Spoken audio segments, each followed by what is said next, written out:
बिस्मिल्लाहिर्रहमानिर्रहीम। नाज़रीन, हम इस वक्त आरे वाला चौक में मौजूद है, शरफुल शरीफ आरे वाला चौक में। और यहाँ थोड़ी देर पहले एक अफसोसनाक वाक़या हुआ है।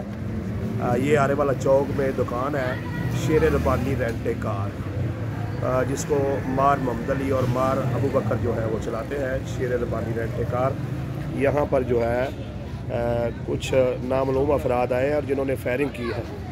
और ये आप देख सकते हैं कि शीशे टूट चुके हैं। ये फायर लगे हैं, 1 2 3 4 5 6 7 और 8 फायर लगे हैं। ये आप देख सकते हैं कि क्या हालत है दफ्तर की। शेर रब्बानी रेंट ए कार में इस वक्त हम मौजूद हैं। ये देखिए आप, ये शीशा सारा टूट गया है। अच्छा, जैसे फायरिंग हुई उस को है सी अंदर जी? हाँ जी, ड्राइवर है और जख्मी वगैरह है। अच्छा, ठीक है, ठीक हो गया, ठीक है।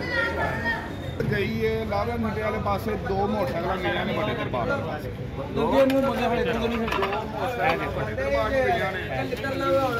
एक मोटरसाइकिल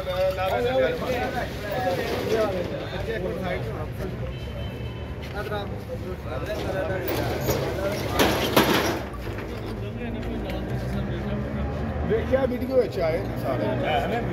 आहो वीडियो मोटरसाइकिल